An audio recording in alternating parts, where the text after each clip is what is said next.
केवल मनोरंजन के लिए है। मैं किसी भी अंधविश्वास को बढ़ावा नहीं देता। हेलो दोस्तों, मेरा नाम अमित है और मैं आपके लिए अच्छी अच्छी कहानियाँ इस चैनल पर लाते रहता हूँ। आपको हमारी कहानी थोड़ी सी भी अच्छी लगी तो आप इस कहानी को लाइक करें और साथ में चैनल को सब्सक्राइब ज़रूर करें। तो चलिए बढ़ते हैं इस कहानी की ओर। दोस्तों, उस रात को जब रानी और विकास लॉन्ग ड्राइव पर निकले थे, ठंड और बरसात की वो रात उन दोनों को अपने कॉलेज के दिनों की याद दिला दी। कॉलेज के दिनों में विकास अक्सर अपनी कार लेकर आया करता था और रानी को उसके हॉस्टल से निकाल कर ले जाया करता था। बरसात की रात थी और रास्ता भी पूरा खाली था। विकास नए नए गाने बजा रहा था और दोनों इस रात का अच्छे से मज़ा ले रहे थे। रानी ने विकास से कहा कि आप गाना बजाना बंद कर दीजिए, मुझे अपनी आवाज़ में गा के सुनाइए।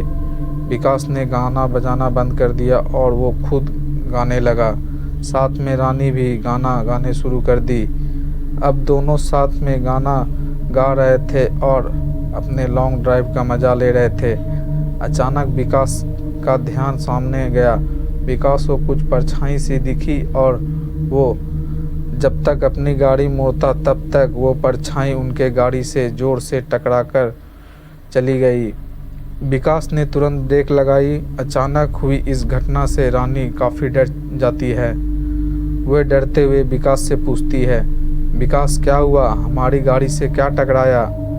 विकास ने रानी से कहा कि तुम शांत हो जाओ और डरो मत, मुझे पता नहीं क्या टकराया।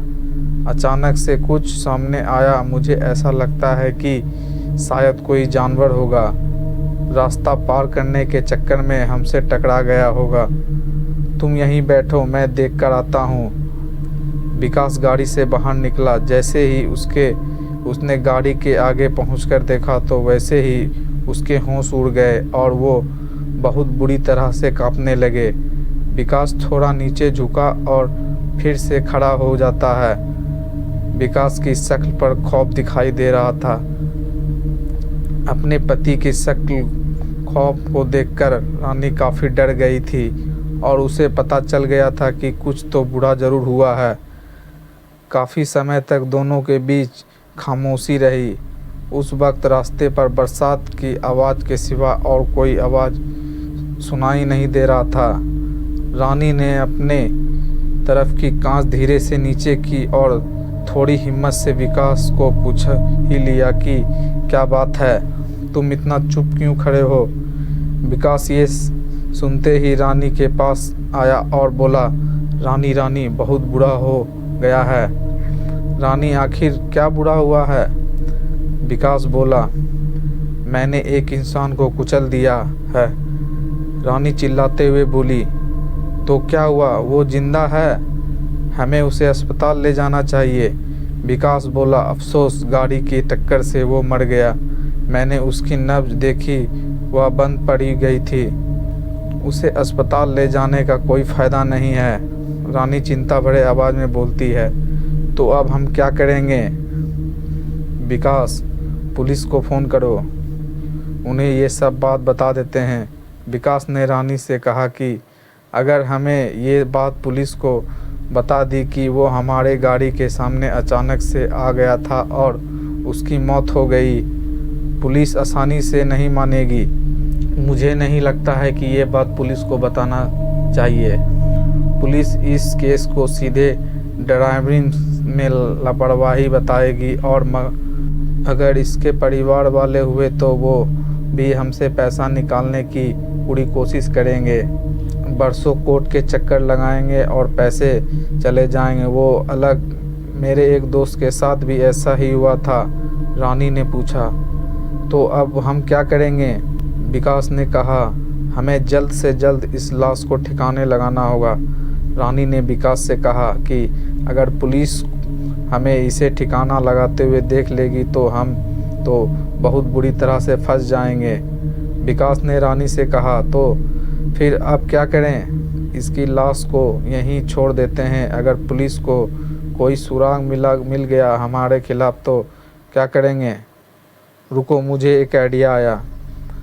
रानी ने कहा, जल्दी बताओ, तुम्हें क्या आइडिया आया है? विकास ने कहा कि बारिश हो रही है, इसीलिए इस गाड़ी के टायर के निशान गायब हो जाएंगे, इस व्यक्ति का खून के निशान भी गायब हो जाएंगे और कोई सुराग भी नहीं मिलेगा। हम ऐसे में करते हैं कि इस लाश को कहीं दूर ले जाकर डाल देंगे। जब पुलिस को इसकी लाश मिलेगी तब तक हम किसी भी तरह नहीं पकड़े जा पाएंगे, क्योंकि कोई सुराग ही नहीं बचेगा। रानी ने कहा, अच्छा ठीक है, अब जल्दी चलो, हम मिलकर इस लाश को ठिकाने लगा देते हैं। दोनों ने मिलकर लाश को डिक्की में रख लिया। विकास ने गाड़ी चलाना शुरू कर दिया और वो बड़ी तेज़ी से गाड़ी चला रहा था। रानी ने रास्ते में विकास से पूछा कि तुम इस लाश को कहाँ छुपाओगे? विकास ने कहा, यहाँ पास में ही एक खाली मैदान है, वो मैदान बदमाशों का अड्डा है। अगर हमने वहाँ पर इसकी लाश फेंक दी तो पुलिस को ऐसा लगेगा कि किसी बदमाश ने इसकी हत्या कर दी होगी। रानी ने कहा, अच्छा ठीक है। विकास ने आगे मोड़ पर अपनी गाड़ी मोड़ ली और वह उसी नए रास्ते की ओर जाने लगा। कुछ और आगे जाने के बाद विकास और रानी उस मैदान के पास पहुंच गए, लेकिन वहां पर पहुंचते ही विकास के सामने देखकर बोला, उस साइड सामने ही पुलिस की गाड़ी, 2 गाड़ी खड़ी थी। रानी ने विकास से कहा, अब क्या करेंगे?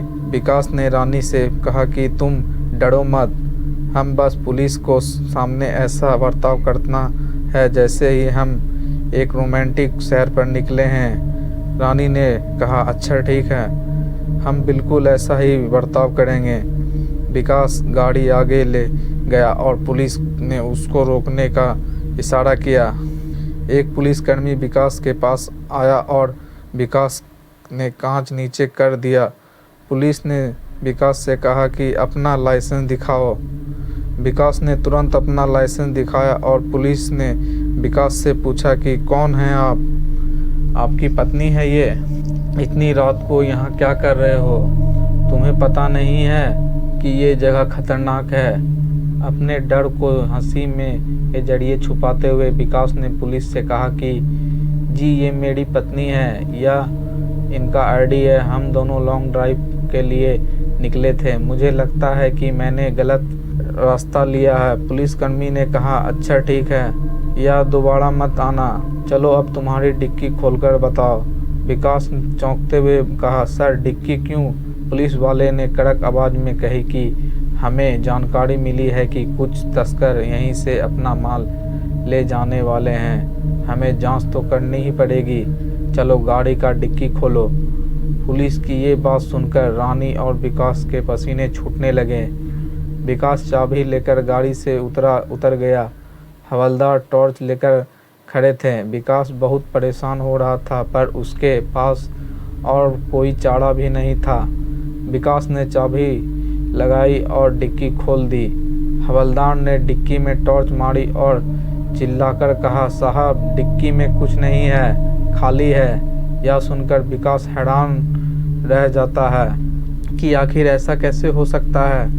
उसने अपनी निगाहें मोड़ ली थी, लेकिन हवलदार की बात सुनने के बाद उसने डिक्की की ओर देखा तो डिक्की सच में खाली थी।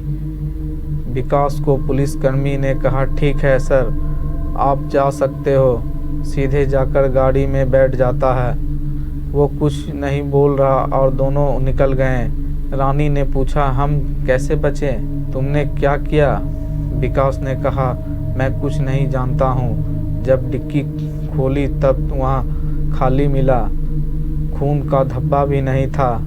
रानी आश्चर्य के साथ बोली, लेकिन ये कैसे संभव है?